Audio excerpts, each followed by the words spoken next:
have some of the big names to face, but as soon as those names start taking up the low ground, as soon as Steady Cam and Teak start to be ahead of you faster, and Aqua's a little bit more dominant on height, it's tough for some of the teams, as you're saying, might have those comms issues, those identity issues, to find a spot on the map. Floki, Those and Clement, I'm not going to add that tag to them completely, but it seems like they're kind of going completely under the radar. They don't have a sense of control completely in the game when they're playing. They are adapting really well to every situation, but I feel like you need a little bit more than that if you want to win. To stay top 5, they can definitely play how they're playing, but to elevate the game, I think they need to be a little bit harder towards these end games. Yeah, but we've seen it in particular when it comes to French Fortnite trios, and when they do end up putting it all together, it's terrifying. Like, it's almost a different breed that sometimes they play. They do have a little bit of a practice situation for the core group who ends up playing together. And when they are able to just put together a full 6 or 12 game performance, it really adds up to something that's impressive. But right now, it's Steady, Cammy, and Tiku, the ones who are setting the pace, so it doesn't matter how fast you're playing. You have to play to their level. As you see, Storm Surge 8, the warning is going to tick on the right-hand side. They're 646 above, so no pressure on them as Nakos is going to get the knock on Stompy. We already saw Nebs go down, so it should just be Pink over there. You can see Aware, Karma trying to spray some shots around, giving the priority position on top of Convergence, knowing refarming is going to be tough, as Andalix, X-Squeeze, and 4ZR also trying to add a little bit to their total. The question is, who is below? They're just ticking above. We will end up now having 3 trios who could be impacting. Storm Surge will start in about 75 seconds. Storm Surge, I feel like, it's been the trip up for 4CR, X-Squeeze, and Alex. Just a few games. One thing that hasn't really kept them super consistent, you can see too in this game, it's not going to be, you know, the comfortable 200 damage above. The nice message you want to see on the right side of your screen. They're going to still have to fight the upkeep with the rest of the teams around them. And it might just be the zones that are tripping these guys up. We've been in the north side so long right now, it feels like we're not even watching EU, we're in Canada, but it is what it is. These guys will dive into these boxes, try to pick up that damage, get close and personal. This is a way to rack things up. It is riskier though, because you put your body on the line. It's not like a long-range base. Sometimes you don't have the luxury to do that if you're rotating late, having to go north, having to go towards the center every single time. Yeah, it makes it a little tough. You can see Benji picking up the knockout onto Hadi Elcraft, getting the confirmation onto Zendaya, but Skype going down to himself there, so not necessarily going to end up being half that. Could have been chopped out. You can see Tom will confirm too by himself, but right now, 4CR, X-Squeeze, and Andalix are just starting to survive. They are wall-to-wall with this trio. They don't necessarily have to be taking this fight, but they do want to end up well above the wall. And actually, as I say that, X-Squeeze actually ends up getting a knock on the Poly. They're going to try and see if they can't pull that down, but not out player back and end up taking all their resources in. They're going to be able to do it. Nice bootleg harpoon. Sometimes you just got to use your hands. Get that refresh shoot. 395, so the situation just completely changes. Skype, although, is going down. Nebs does clap back under Birdo. EPQ still having a thing to say. Karmi, who was actually at a high elevation, so I'm wondering exactly how that fight even broke out, but now 600 damage above Surge. Andalix, X-Squeeze, 4-0 are doing so well. I'm waiting to see exactly how this game really goes for them every time they end up inside these top 10 situations.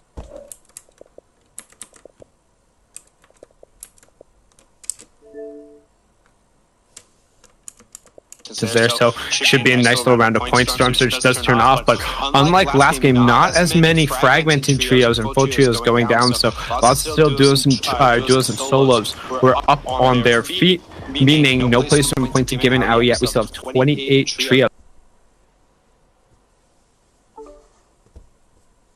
Hello, can you hear me? Shit.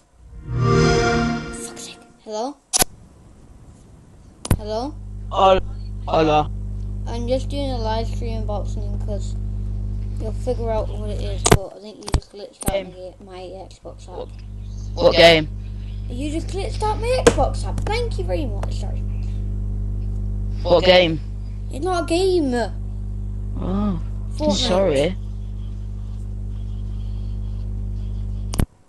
Please don't leave because that was my only chance of joining your party. Internet's been a fucking dickhead. Enough. Go on Party Royale. Oh, I don't like Party Royale. Yes, but something's going on in Party Royale. It's like a thing. I might give up. You've legitimately just turned your Xbox. No, I didn't. Jesus Christ. It's my Xbox app what I'm using. But it's making a noise. Because I'm trying to do something. And if you leave, I can't join back. And I won't be able to join back. Fuck's sake. If you're on the mountains, you basically own the zone. I think we saw one of these zones happen in the semifinals. Day 1 was Micho was always just putting things away by sneaking around everyone and then staying up top. Backcourse also going down.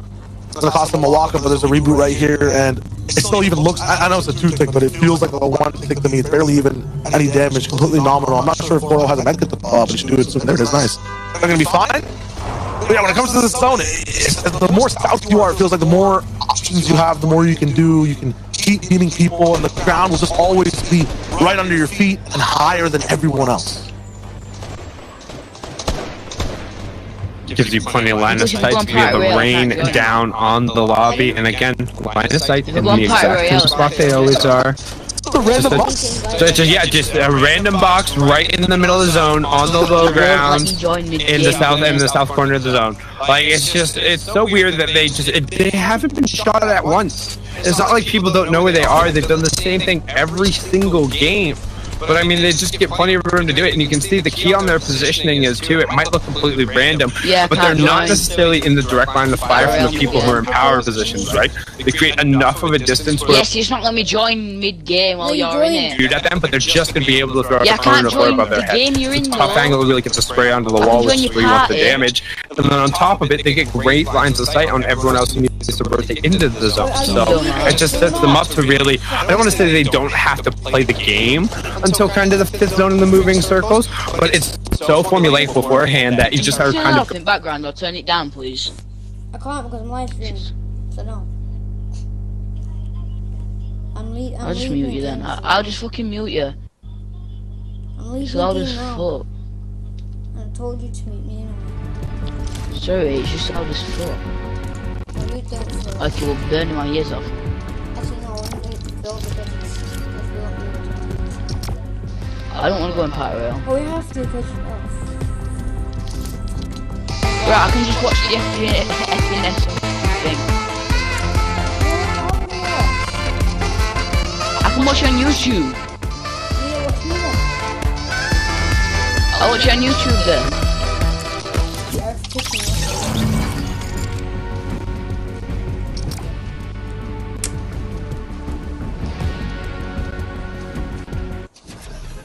I'm legit live right now. Doing it. Because other people are live. the head. They basically head towards the southern middle part of the zone, and then they play from there. This is the part in time where now they actually have to start making decisions. Otherwise, they do the exact same thing. Otherwise, and it's been working. Perfect. Yeah, the decisions they're making aren't as complicated as everyone else. They're Are you watching it? some of the options are solved for overall, but the game is usually a thousand games almost structured. They just primarily focus on position.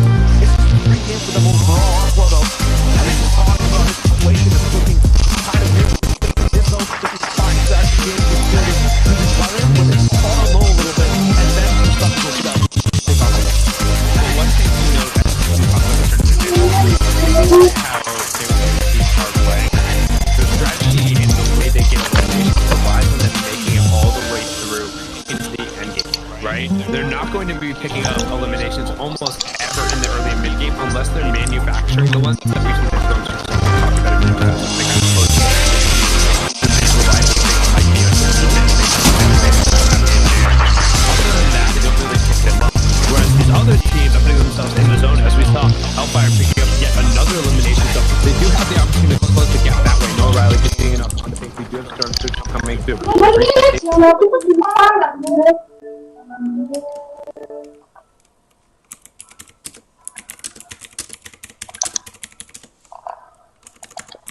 Very low HP, they're actually going to be able to pull him back and be forced to use chug slashes early on, and Scram takes a ton of damage. He's going to get harpooned back, and so Flonada maybe potentially able to save him, but down to a solo and a duo, and instead looks like he's going to leave him.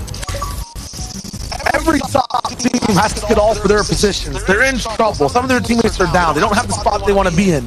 Meanwhile, Kemi and Teak, we're talking about gaps over and over again. They're still keeping it wide open by themselves on a perfect lair, uninterrupted. If they do well this game, they can eclipse 300.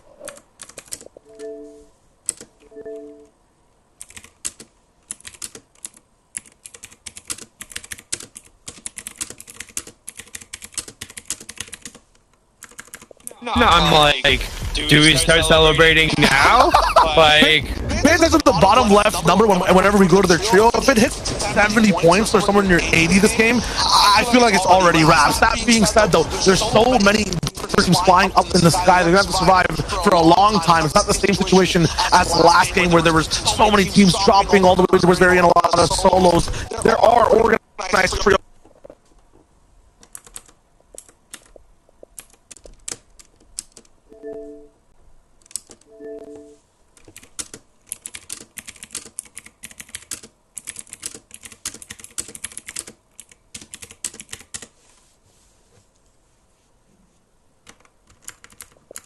drop with us over at the beach, and they just fought the trio.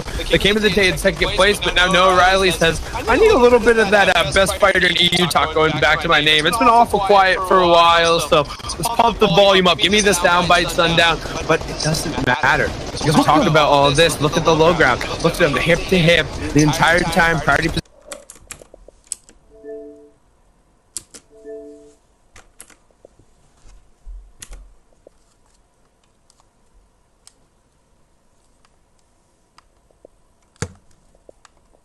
You